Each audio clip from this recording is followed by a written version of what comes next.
수로보니게 여인의 믿음이라는 제목으로 함께 말씀 보도록 하겠습니다. 먼저 강단 말씀입니다. 흑암의 전략이 길 영적 분별력, 지구력, 저력을 키우라라는 말씀을 주셨습니다. 이제 손자병법에 보시면 지피지기면 백전백승이라는 말이 있습니다. 상대를 알고 나를 알면 100번 싸워도 위태롭지 않는다라는 뜻입니다. 그래서 우리의 주적인 이 사탄을 먼저 알아보려고 합니다. 사탄은 이제 찬양을 담당하던 천사가 하나님을 대적함으로써 이 땅에 쫓겨난 존재로 공중권세 잡은 자, 세상 임금이라고 합니다.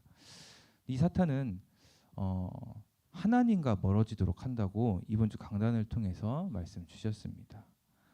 사탄의 전략은 나중심입니다. 그로 인한 성공, 물질, 육신 중심으로 흑암의 망대를 세우는 것입니다.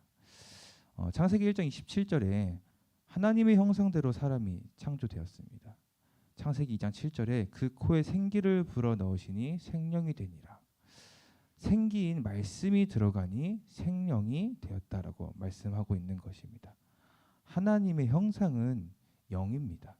그래서 영적인 존재인 사람만이 하나님과 소통하고 또 함께 할 수 있는 것입니다. 그래서 하나님께서 창세기 2장 17절에 선악과 언약을 주셨습니다. 여기서 중요한 것은 선악과 언약을 하나님께서 왜 주셨을까요? 선악과 언약을 지키지 않으면 벌 주시기 위해서 만들어 놓은 것이 아니죠. 선악과 언약을 주신 이유는 속이는 존재가 있다라는 것입니다. 이 선악과 언약은 속지 않을 말씀을 주신 것입니다. 곧 속이는 존재를 이길 무기를 주신 것입니다. 말씀으로 주신 것입니다. 창세기 3장 사건을 보시면요, 교묘하게 이 뱀 속에 들어간 사단이 교묘하게 찾아와서 여자에게 물어봅니다. 너희에게 동산 모든 나무 열매를 먹지 말라 하시더냐? 여자가 대답하길 하나님의 말씀에 너희는 먹지도 말고 만지지도 말라. 너희가 죽을까 하노라 하셨느니라. 뱀이 여자에게 이르되 너희가 결코 죽지 아니하리라. 보시면요, 말씀을 왜곡시키고 변질시키는 것을 볼 수 있습니다. 그리고 거짓말로 속입니다. 하나님 말씀에는 너희가 그것을 먹는 날에는 반드시 죽는다. 옛날 성경에 정령 죽으리라라고 적혀 있죠. 그런데 사단은 결코 죽지 않는다라고 합니다. 그리고는 그것을 먹는 날에는 너의 눈이 밝아져 하나님과 같이 되어라고 거짓말로 속입니다. 하와에게 말씀이 없던 것이 아니라요, 그 선악과 언약, 하나님 주신 말씀, 이 언약이 없던 게 아니라 말씀을 대충 알고 있던 겁니다. 또 이 생명처럼 여기지 않고 있다 보니까 속게 된 것입니다. 이렇듯 하나님의 말씀은 참고사항 정도가 아닙니다. 생명으로 주셨기 때문에 이 말씀을 생명으로 가지고 있어야 하는 것입니다.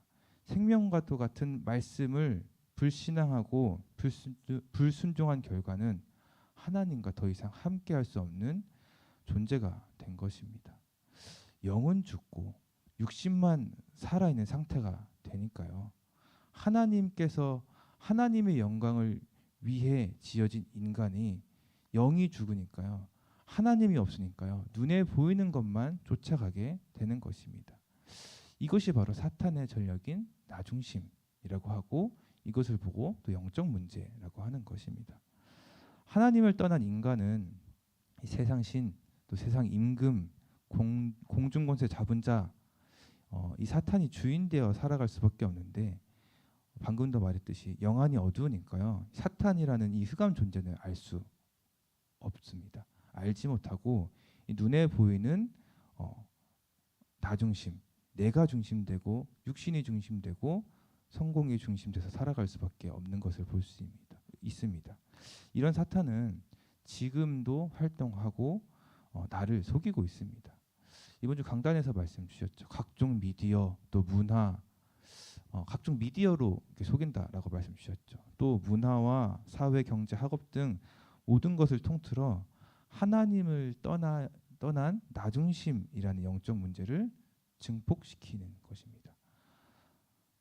세상 임금이란 그 사단이 만들어놓은 모든 것이 하나님과는 반대되는 것, 하나님과 계속 멀어지게 한 이 사단의 망대가 모든 것이 영적 문제를 증폭시키는 나중심이라는 것을 더더욱 더 증폭시킨다라는 것입니다. 하나님은 없고 말씀은 없는 세상 속에서 일주일 내내 살아가죠. 가정에서도 학교에서도 이 산업의 현장에서도 마찬가지입니다. 그렇게 세상과 흑암에 찌들어 살면서 영적으로는 완전히 녹초가 돼서 일주일 내내 세상에 치이다가 흑암의 망대, 흑암의 사탄의 전략에 완전히 찌들어 살다가 일주일에 한번 교회 와서 예배 드립니다. 말씀이 하나님의 음성으로 절대 들릴 수 없는 것입니다. 이거는 당연한 결과겠죠. 조용히 은혜 받는 것만 해도 힘든데, 내가 집중해서 하나님의 은혜 받는 것도 힘든데, 교회 와서 무슨 얘기 합니까? 세상에 이리 치이고 저리 치인 얘기, 또 사람을 보면서 네가 맞네, 네가 틀렸다, 누가 이랬더라 저랬더라, 교회 안에 이런 소리가 가득합니다. 도저히 집중할 수 없는 환경이 만들어져 있는 것이죠. 은혜 받으러 교회 왔다가 오히려 더 시험 들고 갈 수밖에 없는 그런 현장을 볼 수 있습니다. 이게 사탄의 교회 안에 세우는 사탄의 망대입니다. 이런 모습을 누가 알까요? 후대들이 그대로 보고 자라게 됩니다. 우리 렘넌트들이요, 그대로 보고 자라게 됩니다. 후대들의 신앙생활을 하는 모습을 보면요, 부모님들의 신앙의 중심을 알 수 있습니다. 목사님께서도 그러셨죠. 누구 닮아서 저러나 나를 닮았다라고 말씀 주셨습니다. 어느 렘넌트가 제게 고민을 털어놨습니다. 이런 포럼을 했어요. 전사님, 저는 우선순위를 바르게 하라는 말씀 붙잡고 이 말씀 따라가고 싶은데 그럴 수가 없습니다라고 하더라고요. 그래서 왜 그렇게 잘 붙잡아 놓고 그렇게 못해? 그냥 말씀대로 하면 되지. 어려운 거 아니야라고 했더니 공부 때문에 그럴 수가 없다라는 거예요. 그래서 진짜 속으로 너무 안타깝더라고요. 복음보다 학업이 더 중요하고 예배 성공보다 이 세상 성공이 더 먼저고 하나님의 은혜보다 이 방법이 더 중요하게 하는 이 그 부모님의 중심이 자녀에게 그대로 전달되어져서 자녀의 신앙까지 그대로 대물림되는 것을 볼 수 있었습니다. 진짜 밝은 친구인데 진짜 숨막히게 살고 있구나라는 생각이 들더라고요. 우리가 렘넌트들에게 물려줄, 또 우리 자녀들에게, 후대들에게 물려줄 유산은 세상을 살아가는 방법, 또 성공해서 돈 잘 버는 방법, 이것보다 영적인 유산인 복음을 남겨야 되는 것입니다. 그리스도입니다. 공부시키지 말라는 뜻이 아니거든요. 성공시키지 말라는 뜻이 아니라 먼저 은혜 받고 하나님과 함께하는 축복을 누리고 그리스도를 주인으로 모셔서 말씀의 인도 따라갈 때 정말로 하나님께서 책임지시고 하나님께로부터 오는 힘과 지혜로 이 흑암이라는 세상을 살아가면서 막 치고 그런 게 아니라 그런 존재가 아니라요. 세상에 흔들리고 이리저리 저리 치는 그런 존재가 아니라 오히려 그들에게 답을 주고 세상 살리고 미래 재앙을 막는 렘넌트로 키워야 하는 것입니다. 그래서 복음을 오해하지 말아주세요. 그 어떤 것으로도 대체되지 않고 그 어떤 것보다 가장 값진 복음과 말씀을 가치 없게 여기지 말아주시기 바랍니다. 그래서 이걸 어떻게 전달하냐, 막 각 잡고 딱 앉혀놓고 복음은 이거야라고 하는 게 아니라요. 이번 주 강단에서 말씀 주신 것처럼 내가 먼저 은혜 받고요. 내가 받은 은혜와 창세기 3장으로 시작된 나의 영적 문제, 그리고 다 끝내신 그리스도의 복음을 전달하는 이 진정한 포럼으로 인도받으시면 되는 것입니다. 그것이 가정 다락방이 되겠죠. 식사를 하면서도 할 수 있고요. 자연스럽게 내가 가진 이 복음을 자녀에게 조용히 전달하면 되는 것입니다. 그때 복음이 정말 다 끝내셨다라는 사실을 알게 되는 것입니다. 굳이 이거다라고 가르치지 않아도 이 복음의 가치가 얼마나 높고 복음이 정말 생명이고 그리스도께서 다 끝내셨다는 사실을 내가 먼저 누리는 증인으로 전달하면 되는 것입니다. 이것을 실제로 누리는 한 주 되시기를 기도하겠습니다. 기도 요청 말씀입니다. 수로보니게 여인의 믿음. 함께 말씀 보겠습니다.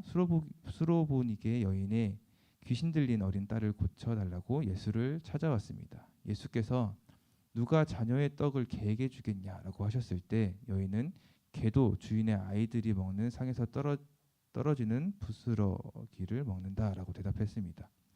예수께서는 귀신이 딸에게서 나갔으니 돌아가라고 하셨습니다. 성경에 있는 창세기 3장 에덴 동산 사건, 창세기 6장 노아 홍수 사건, 창세기 11장 바벨탑 사건은 지금도 계속되고 있습니다. 하나님이 없어도 된다는 뉴에이지 운동, 접신시켜 네피림 운동하는 프리메이슨, 아직도 그리스도를 부정하는 단체가 유대인입니다. 우리는 하나님을 떠나 영적으로 죽은 자들에게 복음을 전해 주어야 합니다. 어떻게 하면 될까요? 영적 분별력이 없으면 이번 주 주신 말씀처럼 각종 미디어 안 보는 날이 없잖아요.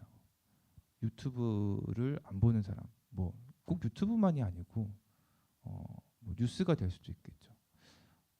꼭 미디어가 화면에 나오는 그 미디어가 아니고 책이 될 수도 있고요. 공부가 될 수도 있고요. 각종 미디어로 창세기 3장, 6장, 11장을 전달하는데 분별력이 없으면 그 흑암의 메시지를 그대로 받아들여 버릴 수밖에 없는 것입니다.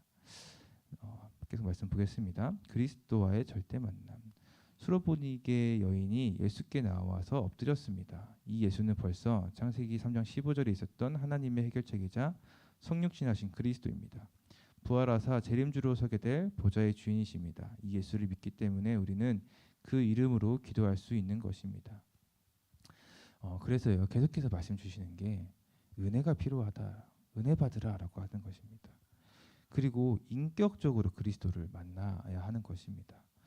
수로보니게 여인은 창세기 3장, 6장, 11장이라는 영적 문제를 해결하실 유일한 분이 이 예수님인 걸 알고 찾아간 것입니다. 부활하신 그리스도, 재림주로 서게 될 그리스도, 또 보좌의 주인 되신 그리스도께서 지금도 말씀으로 찾아오십니다. 말씀으로 찾아오신 그리스도를 만나면 되는 것입니다. 우리도 그리스도를 말씀으로 만나지 않았습니까? 다른 곳에서 만난 게 아니라요. 내가 특별히 어떤 것을 통해서 만난 게 아니라 말씀으로 나에게 찾아오셨단 말이에요. 그 말씀으로 내가 만났듯이 영적으로 죽은 자들에게도 말씀으로 찾아오신 그리스도를 만나게 해야 하는 것입니다. 하나님의 절대 계획이면 포기하지 않고 행동할 때 역사가 일어납니다. 믿고 들어갈 때 홍해가 갈라졌고 요단에 발을 담글 때 요단이 갈라졌습니다. 여리고를 돌 때 무너진 것입니다. 수로보니게 여인의 믿음을 한번 보시면요, 완전한 믿음이었습니다. 야고보서 2장 17절에 행함이 없는 믿음은 죽은 것이라라고 말씀하고 있고요. 이번 주 3부 말씀에도요, 고린도전서 1장 18절에 멸망하는 자들에게는 십자가의 도가 미련한 것이다. 구원을 받을 우리에게는 하나님의 능력이라. 예수님께 그렇게 나갈 수 있었던 용기도요, 믿음에서 나왔다라는 것입니다. 은혜로 된 것입니다. 그래서 내가 포기한다, 그거 자체가 불신앙입니다. 내 자녀고 내 부모 또 전도 대상자 있지 않습니까? 그들에 대한 하나님의 절대 계획이 분명히 있거든요. 그런데 하나님은 지금 하고 계시는 중이고요. 하나님이 하실 건데 내가 포기하는 거는 하나님과 맞지 않는 것이겠죠. 절대 계획이 하나님이 이 사람을 향한 하나님의 절대 계획을 보지 못하고 있다라는 걸 볼 수 있습니다. 그래서 하나님이 하시는 것입니다. 전도는 내가 하는 게 아니라 하나님이 하는 것이죠. 그래서 우리 전도 대상자 또 우리의 자녀 또 홀로 교회에서 신앙생활하고 있는 렘넌트가 있다면요, 하나님께서 하실 것이라는 믿음, 이 수로보니게의 여인과 같은 믿음을 가지고 하나님의 절대 계획을 가지고 포기하지 않고 믿음 가지고 나가면 되는 것입니다. 그래서 언약을 깨달은 절대 제자 한 명이 다른 사람을 살릴 수 있습니다. 예수께서는 이 여자의 믿음을 축복하셨습니다. 부모의 믿음이 자녀를 치유할 수 있고 주의 종 한 명의 기도가 많은 성도를 살릴 수 있습니다. 중직자 한 명이 가진 믿음이 현장을 살리고 새가족 한 명의 믿음이 가문을 살립니다. 렘넌트 한 명의 믿음이 반드시 세계를 살립니다. 하나님 자녀라는 축복을 가지고 있으면 흑암은 무너지고 하나님의 절대 계획이면 무조건 도전하면 됩니다. 복음 가진 한 사람 때문에 그 현장은 살게 되어 있습니다. 그래서 하나님의 말씀을 언약으로 붙잡고 하나님의 절대 계획 반드시 성취되는 것이기 때문에 발견했다면 도전하면 되는 것입니다. 발견 안 되는데 도전하는 게 아니고요. 말씀이 정확하고 확실하게 보일 때까지는 기다리는 것입니다. 근데 말씀이 정확하게 발견이 되어졌다. 근데 내 상황과 환경과 조건이랑은 전혀 맞는 것 같지 않는다 할지라도 그 환경대로 되는 게 아니라 말씀대로 된다라는 믿음 가지고 도전하면 되는 것입니다. 그러면 하나님께서 일하시는 것을 믿음으로 또 승리하는 모든 성도님들, 중직자 또 렘넌트들 되시기를 기도하겠습니다. 함께 언약 기도문으로 기도하겠습니다. 하나님, 오늘 하나님의 자녀된 비밀을 회복할 수 있도록 축복해 주옵소서. 너희는 세상의 빛이라고 하신 것처럼 이 빛이 전달되도록 하나님이 인도해 주옵소서. 많은 렘넌트들이 현장으로 갑니다. 속지 않고 빛을 전달하는 흑암 이기는 자 되게 해 주옵소서. 많은 성도님들이 현장으로 갑니다. 이 역사가 일어나게 해 주옵소서. 귀한 가정이 독일로 미국으로 파송됩니다. 하나님의 놀라운 빛이 전달되게 하옵소서. 예수 그리스도 이름으로 기도하옵나이다. 아멘. 기도하겠습니다. 하나님 아버지, 은혜와 사랑에 감사드립니다. 흑암의 전략을 이길 영적 분별력, 지구력, 저력을 키우는 한 주 되길 소원합니다. 영적 문제를 바르게 알고 말씀과 기도로 모든 지킬 만한 것 중에 내 마음과 생각을 지켜 사단의 전략을 분별하게 하사 완전히 끝내신 그리스도를 신앙 고백하게 하옵소서. 말씀이 생명으로 내게 담기게 하옵소서. 복음이 나에게 해답이 되게 하옵소서. 내가 먼저 이 사실을 알고 누리는 가운데 올바른 복음과 올바른 믿음이 후대에게 전달되어 사탄이 만든 흑암의 망대에 속지 않고 해답을 가지고 해답을 주는 자, 미래의 재앙을 막는 자 되게 하옵소서. 예수 그리스도 이름으로 기도합나이다. 아멘.